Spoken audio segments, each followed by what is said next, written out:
Okay, ಇವತ್ತು ನಾವು ಸಂಕೀರ್ಣ ಸಸ್ಯಗಳಲ್ಲಿ ಸಂಕೀರ್ಣ ಶಾಶ್ವತ ಅಂಗಾಂಶಗಳ ಬಗ್ಗೆ ಅಭ್ಯಾಸ ಮಾಡೋಣ. ಸಂಕೀರ್ಣ ಶಾಶ್ವತ ಅಂಗಾಂಶ ನಿಮ್ಗೆಲ್ರಿಗೂ ಗೊತ್ತದ. ಸಂಕೀರ್ಣ ಶಾಶ್ವತ ಅಂಗಾಂಶಗಳು ಒಂದು ವಿಶೇಷವಾದ ಕಾರ್ಯಗಳಿಗೆ ರಚನೆ ಆಗ್ಯಾವ.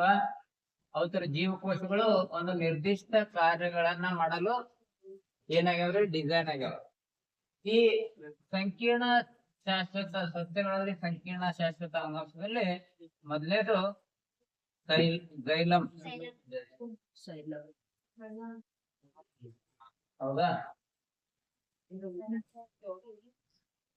ಜೈಲಮ್ ಮುಖ್ಯವಾಗಿ ಜೀವಂತ ಜೀವಕೋಶಗಳನ್ನ ಹೊಂದಿರುವುದಿಲ್ಲ. ಈ ಏನಾಗಿರ್ತಾರೆ ಇಲ್ಲಿ, ಇದರ ಜೀವಕೋಶಗಳು ಜೀವಂತವಾಗಿರೋದಿಲ್ಲ.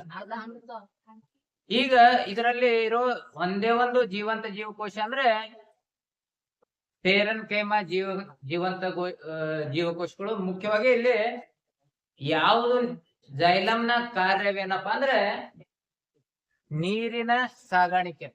ಏನ್ ಸಾಗಾಣಿಕೆ ಮಾಡ್ತದ್ರಿ? ಈ ನೀರಿನ ಸಾಗಾಣಿಕೆ ಮಾಡುವ ಎರಡು ವಿಧದ ಜೀವಕೋಶಗಳಿದಾವ್ರಿ. ಒಂದೇದು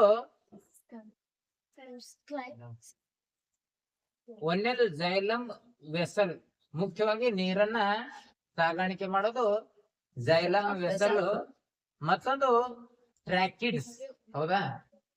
ಜೈಲಮ್ ವೆಸಲು ಮತ್ತು ಟ್ರ್ಯಾಕಿಡ್ಸ್. ಜೈಲಮ್ ನಾಳಗಳು ಮತ್ತು ಟ್ರ್ಯಾಕಿಡ್ಸ್ ಅಂತ ಕರೀತಾರೆ ಕನ್ನಡದಾಗೆ.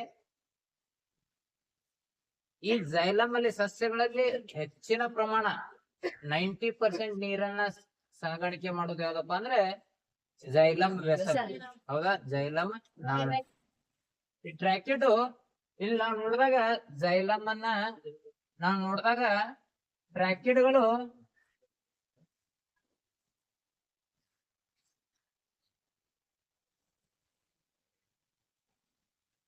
ಇಲ್ಲಿ ನಡುವೆ ಸಣ್ಣ ಸಣ್ಣ ರಂಧ್ರಗಳು ಕಂಡು ಬರ್ತಾವ ಟ್ರ್ಯಾಕಿಡ್ ಅಲ್ಲಿ.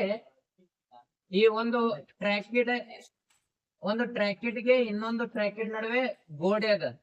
ಈ ರಂಧ್ರಗಳ ಮೂಲಕ ಏನಾಗ್ತದ್ರಿ, ನೀರು ಬೇರುಗಳಿಂದ ಮೇಲೆ ಹೋಗ್ತದ. ಈ ಟ್ರ್ಯಾಕಿಡ್ ಗಳ ಮೂಲಕ ಅಲ್ಪ ಪ್ರಮಾಣದ ನೀರು ಸರಬರಾಜಾದ್ರೆ ಆದ್ರೆ ಜೈಲಮ್ ವೆಸಲ್ ಅಂತ ಇದ್ರ ಜೊತೆನೆ ಇರ್ತದ. ಇದೊಂದು ಜೀವಕೋಶ ರೀ, ಜೈಲಮ್ ನಾಳದ ಇದೊಂದು ಜೀವಕೋಶ, ಇದು ಮತ್ತೊಂದು ಜೀವಕೋಶ, ಇನ್ನೊಂದು ಜೀವಕೋಶ.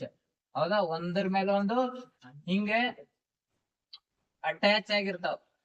ಈ ಒಂದರ ಮ್ಯಾಗೆ ಒಂದು ಅಟ್ಯಾಚ್ ಆಗಿ ನಡುವೆ ಏನಿರ್ತದ್ರಿ, ಒಂದು ಖಾಲಿ ಪೈಪ್ ಆದಂಗ ಏನಾಗಿರ್ತದ್ರಿ, ಖಾಲಿ ಪೈಪ್. ಇಲ್ಲಿಂದ ಏನಾಗ್ತದೆ, ಇದು ಬೇರಾದ್ರೆ ಈ ಬೇರಿಗೆ ಅಟ್ಯಾಚ್ ಆಗಿರೋ ನೀರು ನೇರವಾಗಿ ಏನಾಗ್ತದ್ರಿ, ಸರಬರಾಜು ಆಗ್ತದೆ. ನೇರವಾಗಿ ಎಲೆಗಳಿಗೆ ಸರಬರಾಜು ಆಗ್ತದೆ. ಆದ್ರೆ ಇಲ್ಲಿ ಇದು ಏನ್ರಿ, ಜೈಲಮ್ ವೆಸಲ್.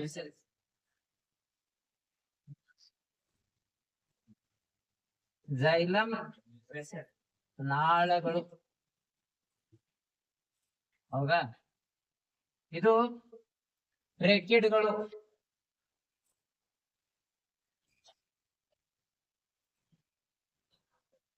ಈ ಟ್ರ್ಯಾಕಿಡ್ದಾಗ ಈ ಒಂದು ಗೋಡೆಯ ರಂಧ್ರಗಳ ಮೂಲಕ ನೀರು ಏನಾಗ್ತದ್ರಿ, ಒಂದ್ರಿಂದ ಮತ್ತೊಂದು ಟ್ರ್ಯಾಕಿಡ್ಗೆ ಸರಬರಾಜು ಆಗ್ತದೆ. ಆದ್ರೆ ಇಲ್ಲಿ ಯಾವ್ದು ಗೋಡೆಗಳೇ ಇಲ್ಲ ನೋಡ್ರಿ ಜೈಲಮ್ ವೆಸಲ್ದಾಗ. ಇಲ್ಲಿ ನೇರವಾಗಿ ಬೇರುಗಳಿಂದ ಎಲ್ಲಿ ಹೊಂಟದ್ರಿ, ಹೌದಾ? ಹೆಚ್ಚಿನ ಬಹುಪಾಲ ನೀರು ಸರಬರಾಜು ಆಗೋದು ಎದರಿಂದ್ರೆ ಜೈಲಮ್ ನಾಳ. ಹೌದಾ? Xylem vessel.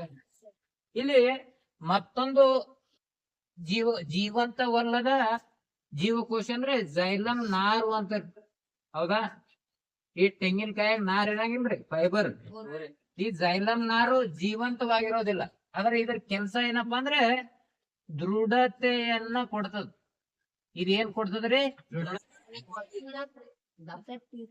ದೃಢತೆಯನ್ನ ಕೊಡ್ತದ ಸಸ್ಯಕ್ಕೆ. ಈ ಒಂದು ಜೈಲಮ್ ಅಂಗಾಂಶಕ್ಕೆ ದೃಢತೆಯನ್ನ ಕೊಡ್ತದ. ಇದನ್ನ ಜೈಲಮ್ ಫೈಬರ್, ಇಂಗ್ಲಿಷ್ ಅಲ್ಲಿ ಏನಂತ ಕೇಳ್ತಾರೆ, ಜೈಲಮ್ ಫೈಬರ್. ಹೌದಾ? ಇದು ಜೀವಂತವಾಗಿರೋದಿಲ್ಲ. ಜೈಲಮ್ ಫೈಬರ್ ಏನಿರೋದಿಲ್ರಿ, ಈ ಜೀವಂತವಲ್ಲದ ಜೀವಕೋಶ. ಇವನು ಟ್ರ್ಯಾಕಿಡ್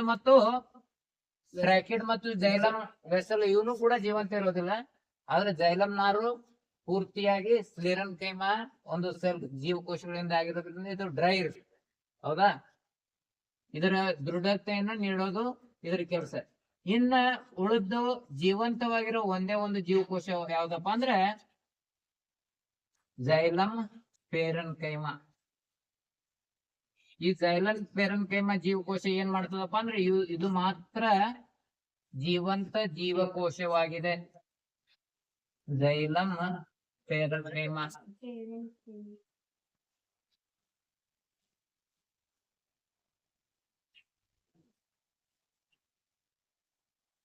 ಈ ಒಂದು ಜೈಲಮ್ ವೆಸಲ್ ಮತ್ತೆ ಟ್ರೈಕಿಡ್ ಗಳಿಗೆ ಇವು ತಮ್ಮ ಅವ್ರ ಕೆಲಸ ಮಾಡುವಂಗೆ ಇದು ಶಕ್ತಿಯನ್ನ ನೀಡ್ತದೆ. ಜೈಲಮ್ ಪೇರನ್ ಕೈಮ. ಜೈಲಮ್ ಪೇರನ್ ಕೈಮ.